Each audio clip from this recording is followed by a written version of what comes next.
말씀의 제목을 하나님이 쓰시는 사람이라고 하는 그런 제목을 우리가 택했습니다.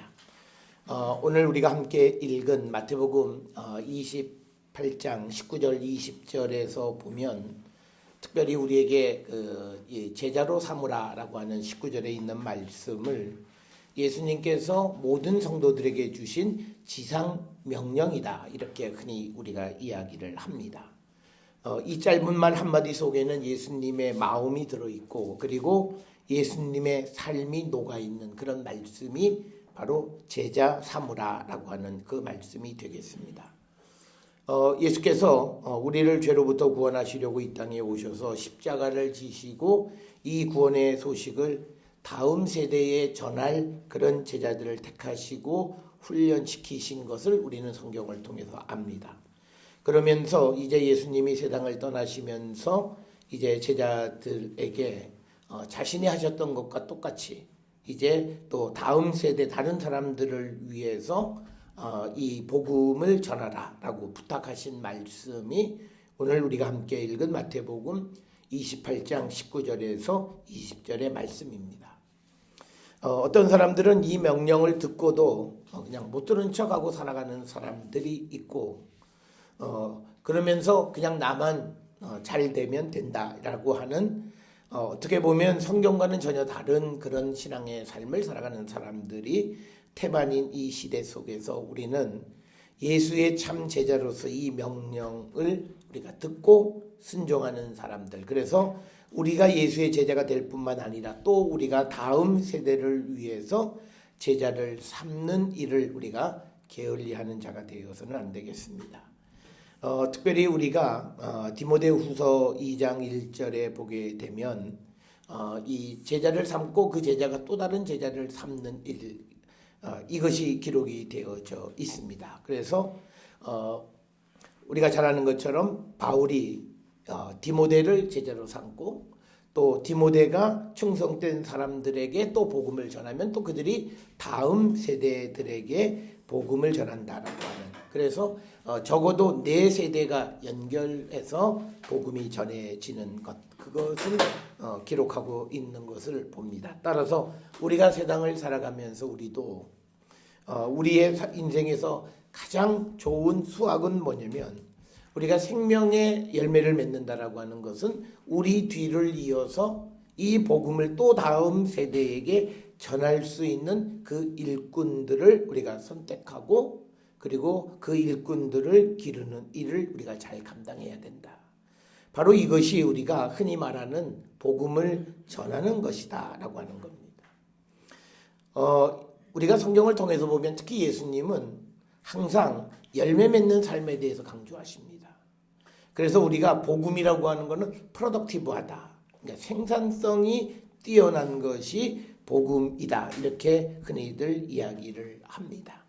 그래서 우리 모두가 이런 지상 명령을 잘 감당하는 자들이 되어야 하는데 우리가 이런 지상 명령을 잘 감당할 수 있으려면 어떤 사람이 되어야 되느냐? 그것은 뒤집어서 얘기하면 하나님은 어떤 사람들을 통해서 복음의 일을 맡기시는가라고 하는 그 질문과도 같은 그런 말씀이 되겠습니다. 따라서 우리는 마태복음 28장 19절 20절에 있는 이 제자를 삼는 이 사명을 감당하기 위해서 우리 자신도 변화되어지고 그래서 하나님께 쓰임받는 사람이 되기를 결단하는 우리 모든 성도들이 되었으면 합니다. 하나님께서 쓰시는 사람들의 특징이 있습니다. 첫째는요, 하나님께서 제시하시는 삶의 목표를 그대로 수용하는 사람입니다. 그러면 하나님께서 우리에게 제시해 주는 예수 그리스도를 통해서 우리에게 제시해 주는 삶의 원리는 우리가 마태복음 6장 33절 34절에 잘 기록이 되어 있어요. 그런즉 너희는 먼저 그의 나라와 그의 의를 구하라. 그리하면 이 모든 것을 너희에게 더하시리라. 그러므로 내일 일을 위하여 염려하지 말라. 내일 일은 내일 염려할 것이요 한날의 괴로움은 그날로 족하니라 라고 하는 이 예수님의 말씀을 우리가 순종하며 살아가는 그런 사람들이 되어야 하고, 그래서 우리가 이제 예수를 믿으면 우리의 삶의 목표는 오늘 주시는 마태복음 6장 33절처럼 하나님의 나라와 그 의를 구하는 삶을 살아야 되는 겁니다.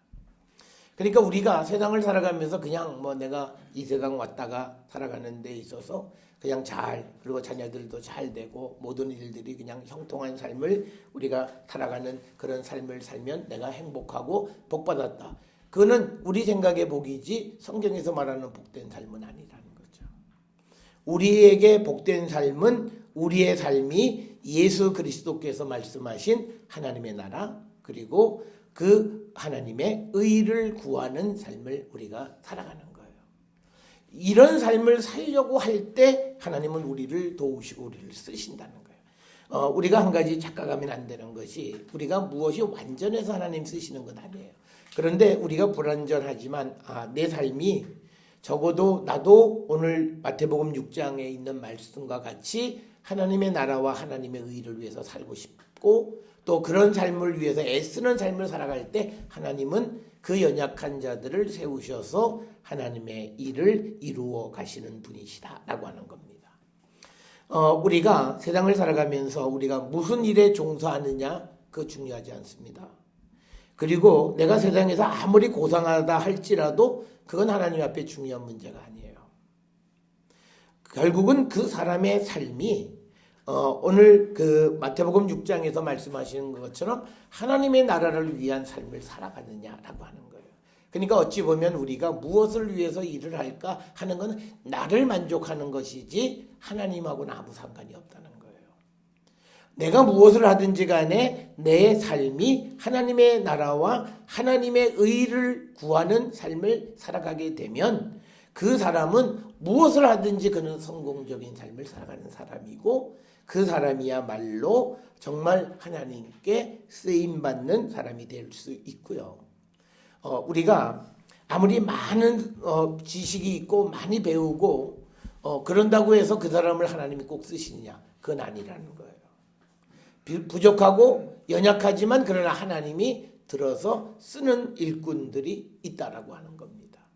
그래서 우리가 오늘 주시는 이 본문에서 우리는 예수 그리스도를 믿으면서 이제 내가 하나님께 쓰임받는 사람이 되기 위해서는 내 삶의 목표가 하나님께서 제시해 주시는 삶의 목표와 같은 것이 되어야 한다.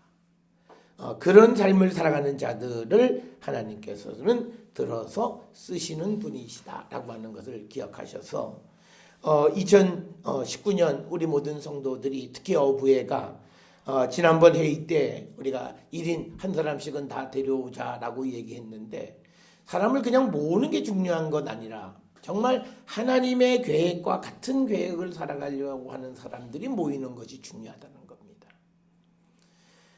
그래서 우리가 이 하나님의 나라와 그 의를 위한 삶을 살아가기로 우리가 결단하고 그런 삶을 우리가 살기로 우리가 작정하고 나서는 사람들을 하나님은 들어서 그들의 삶을 온전케 해 주신다라고 하는 것을 우리가 꼭 기억을 하셔야 되겠고 두 번째로 하나님이 들어서 쓰는 사람은요. 주님을 위해서 어떤 값이라도 기꺼이 치를 준비가 되어 있는 사람입니다. 우리가 특별히 디모데후서 2장 3절 4절에 보면 또 내가 많은 증인 앞에서 내게 들은 바를 충성된 사람에게 부탁하라. 그들이 또 다른 사람들에게 가르칠 수 있으리라. 너는 그리스도 예수의 좋은 병사로 나와 함께 고난을 받으라. 그러니까 우리가 예수 그리스도를 믿으면서 너가 나와 함께 그냥 고난은 얘기하지 마시고 나와 함께 영광을 받으라. 나와 함께 복을 받으라. 그러면 얼마나 참 좋겠습니다까마는 그러나 우리가 이 땅에서 하나님의 나라와 하나님의 의를 구하는 삶을 살아가다 보면 우리에게는 고난이 있다는 거예요. 그랬을 때 그 고난을 피하는 삶이 되어서는 하나님께서 그 자를 쓰지 않으신다는 거예요. 왜냐하면 우리가 주님을 따라 살아가는 삶이 우리에게는 고난의 길이기 때문에 그렇습니다. 그래서 저는 우리 모든 성도들이 주님을 위해서 내가 어떤 고난, 어떤 환난이 와도 내가 그 주님을 위해서 기꺼이 내가 그 고난을 피하지 않고 맞이할 준비하고 그리고 그런 삶을 살아가는 자들을 하나님은 들어 쓰신다라고 하는 거예요. 그러니까 오늘날 우리가 세상을 살아가는 사람들처럼 그냥 나만 그리고 내가 어렵고 힘든 일들을 내가 감당하게 될까봐 그럴 때는 살짝 빠지고 그래서 야 이렇게 살아가는 게 지혜롭게 살아가는 건지 몰랐지? 그럴 때 우리에게 하나님은 우리를 필요로 하지 않으세요. 우리가 그 사실을 꼭 우리가 많은 사람들이 착각하는 게 있어요. 내가 하나님 머리 꼭대기에 올라 앉아 있다고 생각하는 사람들이 있어요. 그래서 용을 몰랐지. 뭐 무슨 제목처럼. 그런데 그게 어리석은 질문이라는 거예요. 어리석은 그런 생각이라는 거예요. 그래서 우리에게 필요한 것은 아무리 우리에게 어려운 일들이 온다 할지라도 주님과 함께 고난을 받을 각오를 하고 살아가는 것. 그래서 예수님도 여러 차례 나를 따르는 자는 자기 십자가를 지고 나를 따르라. 그러니까 십자가를 피하라고 얘기하잖아요. 너의 십자가를 지되 그 십자가를 가지고 나한테 와. 그러면 내가 너희의 짐을 가볍게 해준다는 거지 우리에게 처음부터 그걸 없이 해주신다는 건 아니에요. 우리가 이 지금 주를 위해서 고난을 받으려고 하면 우리 보고 그래 너 잘 생각했어. 고난을 한번 마음껏 받아봐. 그렇게 하시는 분이 아니라 우리가 그 고난의 짐을 짊어지고자 할 때 주님이 우리의 짐을 대신 져주시는 분이라는 거예요. 그런데 우리의 마음이 정말 주를 위해서 그렇게 살아갈 그런 마음의 중심이 있냐 없냐는 주님은 알고 싶어요. 여러분 그래서 우리가 서로 사랑하는 사람들이 물어보잖아요. 당신 나한테 하늘의 별 따져줄 수 있어? 그 우문이에요. 그런데 그럼 해주지. 해주긴 뭘 해줘요. 그런데 그 말이 빈말이지만 빈말이라도 들으면 기분이 좋은 거예요. 그 사람의 마음의 중심을 확인하고 싶은 거예요. 오늘 우리가 꼭 기억하셔야 되는 게 있어요. 우리가 주님과 함께 고난을 받고 주님과 함께 자기 십자가를 진다고 해서 우리의 삶이 고난의 삶이 아니에요. 왜? 하나님이 우리의 그 짐을 져주시기 때문에. 우리가 이걸 몰라요. 그러니까 이거 내가 진다 그러면 내가 이걸 어떻게 감당하지? 계산을 해보니까 계산이 안 나와. 난 못해. 그래서 내가 기도해보니까요. 그러니까 그거요. 무슨 일에 내가 기도해보니까 아직은 때가 아니라고 생각해. 그 기도는 다 가짜예요. 주님은 마음속으로 내가 져주는 거거든. 내가 너에게 준 그 짐이 무거운 짐을 너보고 지라 그러는 게 아니라 너가 그거를 받을 마음의 준비가 되어 있냐를 알고 싶을 뿐이고 네가 그거를 진다고 하면 주님이 그 짐을 대신 져주신다는 거예요. 우리가 그걸 몰라요. 그래서 우리가 빈말이라도 주님 내가 베드로처럼 당장 금방 마음이 바뀌어서 내가 낮은 소리 할런지 몰라도 하나님 앞에서 내가 그 길을 가겠습니다라고 하는 나섬, 헌신 이런 것들이 우리에게 없는 삶. 그래서 요즘 교회들이 대형 교회가 잘 되는 이유가 있어요. 그 속에 팍 파묻혀서 나는 은혜만 받을. 하나님이 절대 그런 사람에게 은혜 안 주세요. 그게 착각하고 살아가는 거예요. 그러니까 우리가 하나님이 누구인지를 모르고 자기가 하나님 앞에 간다고 생각해. 하나님은 그렇게 생각하지 않으세요. 하나님은 어떤 일이든지 짐을 지려고 나설 때 하나님은 은혜를 베푸세요. 그래서 우리가 우리가 이 짐을 지려고 할 때 하나님이 우리를 도와주심으로 우리에게 뭐가 임하냐면 나는 내가 이 일을 할 수 있다라고 하는 능력을 받게 되는 거예요. 그래서 내가 과거에는 이걸 못하는 것 같았는데 할 수 있다라고 하는 사실을 알므로 인생이 달라지는 거예요. 그러니까 우리가 나설 때 우리가 은혜를 받아요. 지난 금요일에도 우리가 그 말씀 나눴는데 우리가 주님을 위해서 내가 언덕에서 뛰어내리려고 할 때 하나님 우리를 보호하시는 그 사랑을 느끼고 하나님이 나를 인도하시는 하나님의 사랑을 느낄 수 있어요. 그런데 조그만 건 저건 안 돼. 야 저거 내가 어떡하든지 저걸 좀 피해야지. 그러면 피할 수는 있어요. 그런데 하나님의 사랑, 하나님의 은혜, 하나님의 능력, 하나님이 나를 얼마나 사랑하시는가를 체험할 수 있는 기회를 박탈당하는 거예요. 그렇기 때문에 여러분 우리가 두려워하지 말고 주를 위해서 목숨까지 바침을 결단하세요. 그러니까 주님이 너 목숨 바친다 그랬지. 그러니까 너 내놔. 그래서 우리 목을 자르시는 분이 아니라는 거예요. 우리는 그 주님을 모르기 때문에 우리는 머리를 굴려가지고 어떻게든 내가 짐을 안 지려고 하니까 결국은 우리에게 은혜가 없어요. 그래서 여러분, 우리가 주님을 위해서 어떤 값이라도 기꺼이 치르기를 결단하는 그 믿음을 여러분이 가지셔야 그리스도를 위해서 함께 고난을 받겠다고 여러분이 나서실 때 하나님의 능력과 사랑을 체험할 수 있고, 그런 사람들을 하나님은 들어서 쓰시는 거예요. 여러분 보세요. 우리가 한 가지 또 기억하셔야 되는 거예요. 베드로가 그렇게 뻥치고 주님 앞에서 말 막 바꾸고 나는 절대 주님 배신하지 않아요. 그리고 별소리 다 했는데도 금방 그 마음이 다 바뀌어서 예수를 저주하고 하죠. 그런데 주님이요, 글을 써요. 그 사실을 기억하셔야 돼요.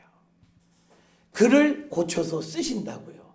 그가 한 말을 이룰 수 있도록 은혜를 주셔서 글을 쓰신다고요. 그러면서 그의 삶이 복되게 되어지는 거예요. 만약에 베드로가 그렇지 않았으면 베드로는 뭐겠어요? 갈릴리에서 그저 한 시대에 배 한 두 척 가지고 먹고 사는데 지장 없었던 사람으로 끝나죠. 그 이름이 무슨 기억이 되겠어요?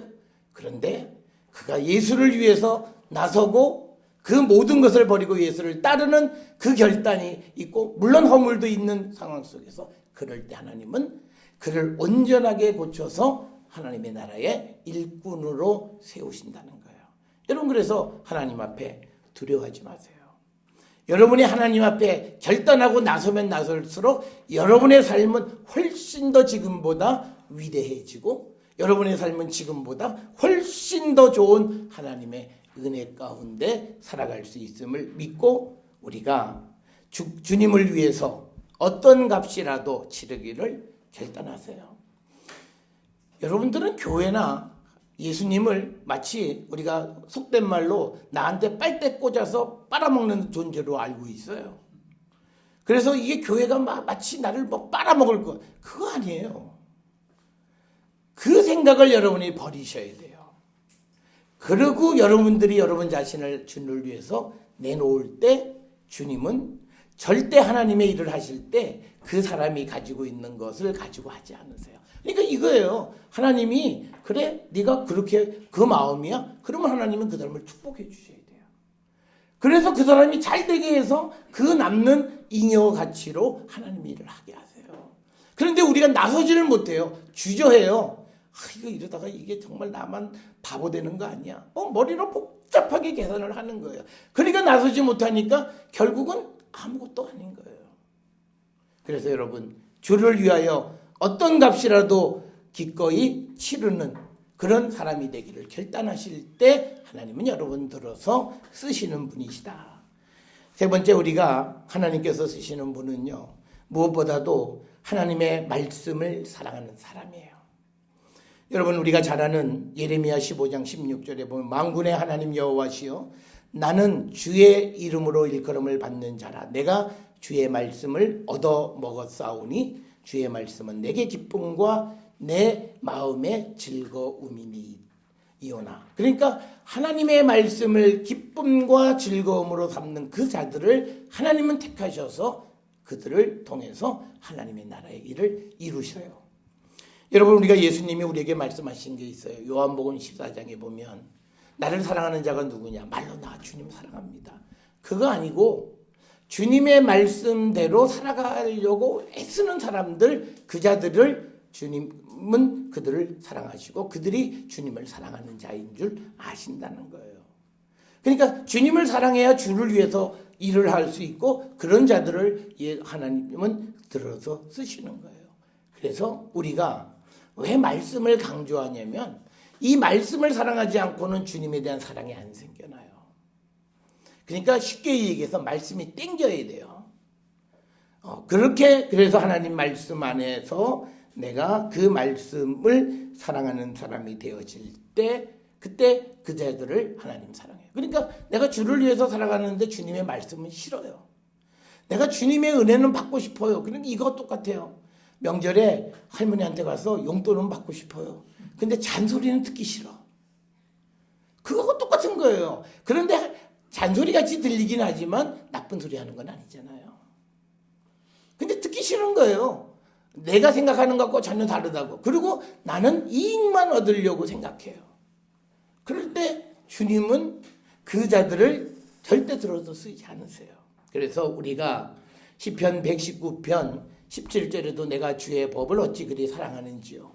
내가 그것을 종일 작은 소리로 읊조리니이다. 이럴 정도로 하나님의 말씀을 사랑하는 사람들을 하나님은 들어서 쓰시고 그들을 통해서 하나님 나라의 일을 감당하게 하시는 분이시다라고 하는 겁니다. 하나님은 어떤 사람들을 쓰시냐면요, 종이 되고자 하는 사람들을 들어 쓰세요. 그러니까 뭐냐면 어떤 사람은 항상 모든 일에 내가 감독자가 되려고 하는 사람이 있고, 어떤 사람은 거기에서 그냥 허드렛 일부터 해서 종이 되려고 하는 사람들이 있어요. 그런데 두 사람 가운데 하나님은 종이 되려고 하는 사람, 섬기는 사람, 봉사하는 사람들을 들어 쓰신다는 거예요. 그래서 우리가 잘 아는 마태복음 20장 26절부터 28절, 특히 28절에 인자이신 그리스도가 온 곳은 섬김을 받으려 함이 아니라 도리어 섬기려 하고 자기 목숨을 많은 사람의 대속물로 주려 합니다. 여기서 섬긴다는 게 뭐냐? 서브하는 거예요. 종이 되는 거예요. 그러니까 종의 마음을 가지고 있는 자들을 하나님은 택하셔서 쓰신다라고 하는 거예요. 우리는 다 꿈꾸는 게 있어요. 나는 하나님의 나라에서 나는 하나님 우편에 그냥 앉아있는 자. 우리는 다 하나님 우편에 앉아있는 자가 되기를 원할 거예요. 그런데 우리가 물론 구원에 이르는 자들은 다 하나님 우편에 앉아있게 되긴 하지만, 그러나 우리는 세상을 살아가면서 높은 위치보다는 낮은 걸 좋아하시고 섬기는 자의 삶을 살아야 된다. 많이 알려진 이야기인데 영국의 왕립 사관학교에 보면 군대를 지휘하려면 먼저 섬기라 이런 글귀가 있어요. 그건 성경에 있는 말씀하고 똑같아요. 그러니까 아버지가 집에서 권위를 얻으려면요, 먼저 집안에 있는 모든 가족들을 섬겨야 돼요. 자녀, 아내 섬겨야 돼요. 그래야 아버지의 어떤 그 권위가 살아나는 거예요. 우리가 어떤 이 드라마에서 아버지 권위를 짓밟았다, 권위주의로 자기가 찾고 가는 게 스스로 자기 권위를 짓밟는 거예요. 그러니까 요즘 세대는요, 부모들이 잔소리하면 저 꼰대, 또 소리해, 또 시작됐어. 저 꼰대 저 소리 언제 끝나지? 이런 시대가 되어지는 건 뭐냐면 섬기지 않고 대접만 받으려고 하고 지적질만 하려고 그러고 자기 자신은 조금도 고쳐가려고 하지 않기 때문에 생기는 문제예요. 그런데 하나님도 똑같아요. 우리가 섬기려고 하는 마음이 없는 사람들을 하나님은 절대로 일꾼으로 쓰지 않으세요. 그건 왜냐면 하나님은 당신의 아들 독생자 예수를 보내실 때도 섬기라고 보내셨어요. 야, 너 내려가서 이 땅에서 사람들 앞에서 높은 자리에 앉아가고 뭐든 좀 대접받고 돈도 많이 벌고 명예도 얻고 그러고 와, 이렇게 보내신 게 아니라 너 가서 죽도록 섬겨. 그리고 마지막 섬기다가 결국은 십자가에 달려 죽어라고 예수님을 보내셨어요. 그런 하나님이 우리에게서 누군가가 대접받기를 좋아하고 높은 자리에 올라가기를 좋아하는 그런 사람을 하나님이 들어 쓰시겠냐는 거예요. 그래서 여러분의 삶이 체질적으로요, 어느 곳에 가면 늘 사람을 섬기려고 하는 그런 자세를 갖는 건 굉장히 중요한 거고, 특별히 예수를 믿는 사람들은요, 야, 너 그럴 거 있어, 그럴 필요 없어 라고 얘기를 해도 내 마음은, 내 체질은 섬기려고 하는 그런 마음이 살아나야 돼요. 그럴 때 하나님은 그를 들어서 쓰신다라고 하는 거고요. 결국은 예수께서 이 땅에 오신 것은 결국은 사람을 구원하기 위한 거예요. 그런데 어떤 사람이 사람 만나는 게 싫어요. 사람이 귀찮아요. 그 사람 들었을 수가 없어요. 적어도 우리가 그리스도 안에서 사람을 구원하는 일에 우리가 쓰임을 받으려면요, 그 사람은 무엇보다도 사람을 사랑할 줄 알아야 돼요. 우리가 특별히요, 우리가 사람을 사랑할 줄 알아야 된다는 말씀은 요한일서 4장 7절 8절에 보면, 사랑하는 자들아 우리가 서로 사랑하자. 사랑은 하나님께 속한 것이니 사랑하는 자마다 하나님으로부터 나서 하나님을 알고 사랑하지 아니하는 자는 하나님을 알지 못하나니 이는 하나님은 사랑이십니다. 그래서 이 사랑, 다른 사람을 사랑할 줄 알아야 된다는 거예요. 오늘날 우리 한국 기독교의 가장 큰 문제는요, 우리 사회에 인간 존중이 없어요. 그러니까 사람을 귀하게 여기는 게 없어요. 사람을 탁하니 외모로 보고 배경으로 봐서 사람을 평가를 해서 저울질해서 나보다 내가 깨갱거려야 될 때는 좀 내가 겸손하게 하고 내가 큰 소리 칠 때는 높은, 이런 모습으로 되어지면 하나님 나라에 쓰임받는 사람이 될 수가 없어요. 우리가 야 잘됐다, 뭐 하나님이 날 쓰신다 그러면 얼마나 내가, 그런데요, 우리가 중요한 건 하나님이 날 안 쓰시면 내겐 하나님의 복이 없어요. 그리고 하나님의 구원이 내게 없다고요. 그러니까 우리가 막 구원은 받되 하나님 날 안 쓰시면 참 그거야말로 일석이조 아니냐, 그런 삶은 없어요. 하나님의 구원을 체험하려면 우리가 하나님께 쓰임 받아야 되는데, 쓰임 받는 자가 되기 위해서 우리는 사람을 사랑하셔야 돼요. 내 옆에 있는 사람들, 특히 지극히 작은 자, 내가 함부로 할 수 있는 사람을 사랑해야 돼요. 그게 예수께서 우리에게 가르쳐 주신 지극히 작은 자에게 한 것이 나에게 한 것이다 라고 하는 것이고, 마지막으로 하나님이 즐겨 쓰시는 사람은 끊임없이 자기를 훈련하셔야 됩니다.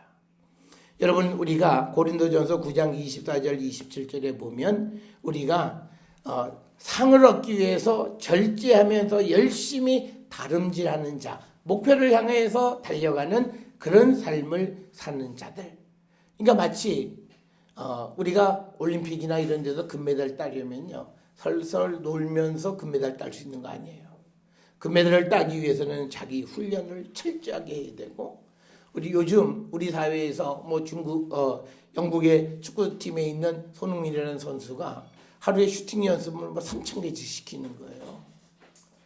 그게 보통 문제가 아닌 거예요. 그리고 또 뭐 어떤 운동선수가 성공적인 삶을 살아가는 사람들 보면 자기 훈련이, 무슨 농구선수는 슛 연습을 뭐 1,000개 이상씩 매일같이 하는 거예요.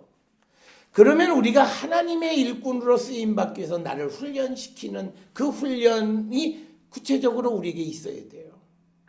우리는 그냥 추상적으로 나는 하나님의 일꾼이 되겠습니다, 그렇게 말해. 그러면 넌 일꾼이 되기 위해서 뭘 어떻게 하고 있니? 라고 물어볼 때 그러고 말아요. 대답이 없어요. 구체적이지 않아요. 구체적이지 않는 거는 사실은 없는 것과 똑같아요. 그래서 우리가 자신을 훈련시키셔야 됩니다. 그래서 목표가 분명하면요, 지난 시간에도 말씀드렸어요, 견눈질 할 수가 없어요. 유혹이 와도요, 목표가 분명하면 그 목표를 향해서 유혹쯤은 다 이길 수가 있어요. 그러니까 우리의 목표가, 영생의 구원에 대한 목표가 확실하면 내가 이 구원을 얻기 위해서 이 세상의 모든 유혹쯤은 한눈 팔지 않을 수 있다는 거예요. 그런데 이 목표가 불확실한 사람이면요, 유혹에 넘어가요. 한 번쯤은 이건 아무도 모를 텐데 뭐 그러면서 자기 합리화하면서 결국은 우리가 넘어지는 자가 될 수밖에 없다라고 하는 겁니다. 여러분, 우리는 하나님에게 쓰임받기 위한 이런 사람들의 모습 가운데 몇 가지나 내가 여기에 속합니까? 내가 정말 제자를, 다시 나를 통해서 또 다른 제자가 양성되어지는 그런 일꾼으로 하나님께 쓰임받기 위해서 과연 나는 어느 정도나 내가 자격을 갖추고 있습니까? 비록 우리가 지금 6가지 중에 하나도 없을지라도요, 내가 주님의 제자가 되기를 원한다면 주님은 우리를 변화시키셔서 쓰실 수 있습니다. 그래서 여러분, 내가 지금 몇 가지가 내가 거기에 합당하다 안 하다, 이게 중요한 것이 아니라 지금 이 시간 내가 주님에게 쓰임받는 자가 되기를 결단하면 주님은 우리를 쓰셔서 우리를 통해서 또 다음 사람들에게 복음을 전하는 그 사명을 맡겨주십니다.